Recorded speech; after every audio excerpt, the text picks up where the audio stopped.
Harvest time ng ating autumn turmeric. Wow! Yan ang timing ng harvesting pag ang mga leaves daw niya is nagda-dry na. Okay, go na po.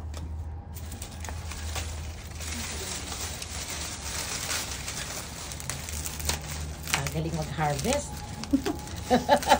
Masarap ba sa feelings? Harvesting. O, diba?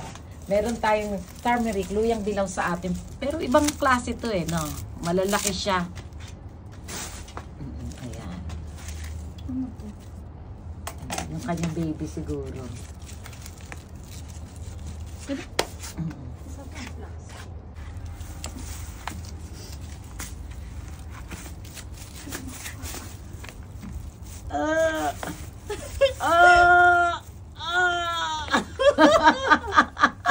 Ang hirap ba mag-harvest?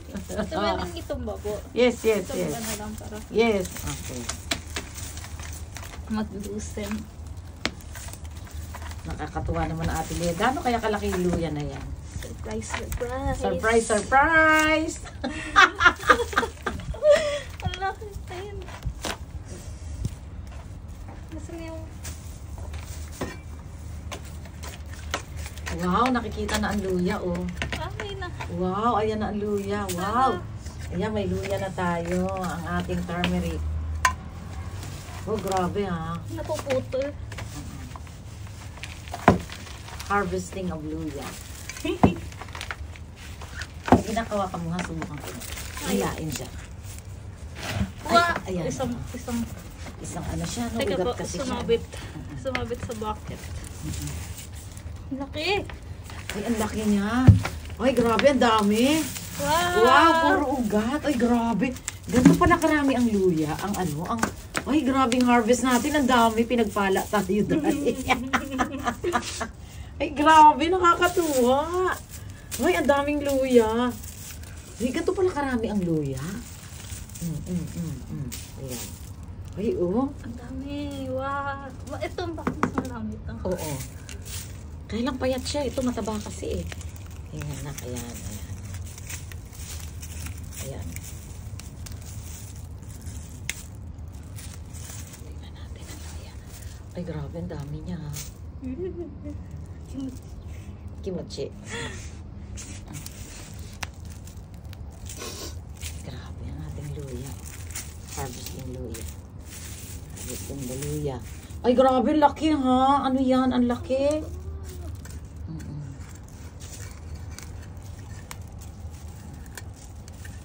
Pagpag na, pagpag. Ay, grabe. Pray mo yun, makakapagtanim ka ng luya sa garden, no? Sa veranda. Isang bucket lang. Isang bucket lang yan, ha? Ay, grabe. Ito siya, ang laki niya. Ayan. Ay, grabe. Ugat niya pa. Oo. Asaban?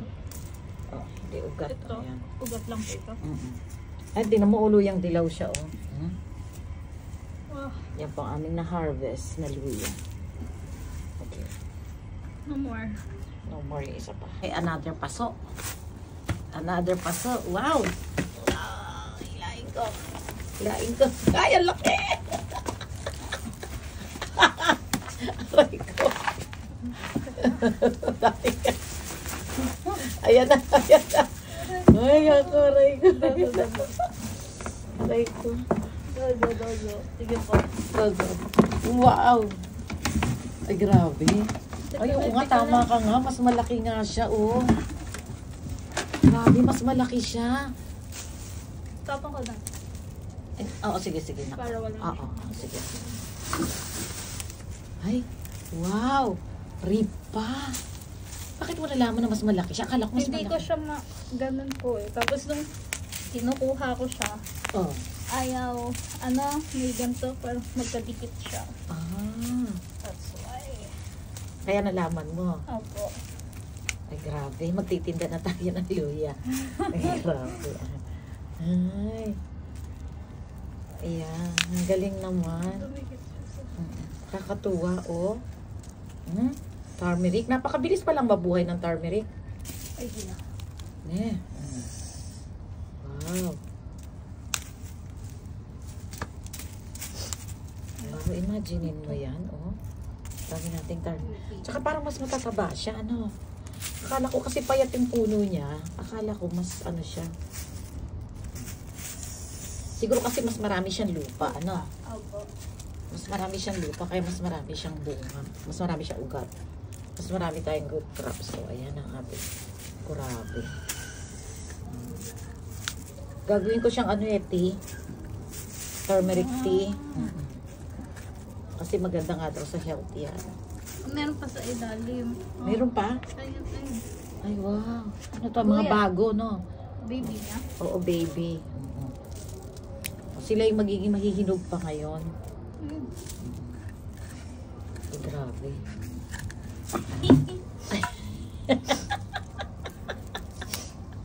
Ay, ating kuya. Ay, ganyan siya, umano na siya. Pag nag-mature siya, magiging ganyan siya. Ang dami niya, no? Harvest time.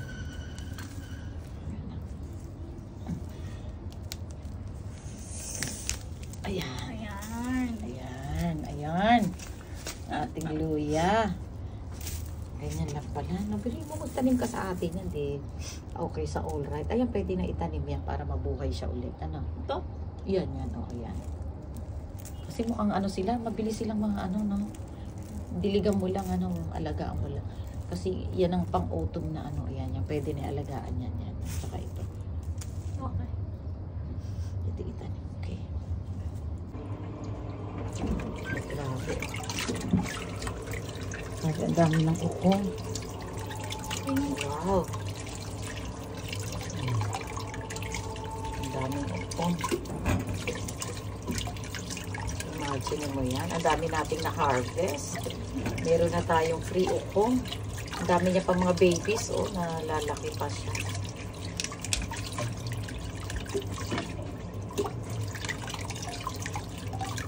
Ang daming ukong. Ayan po ang ating na-harvest. Wow, ang dami naman. Thanks God.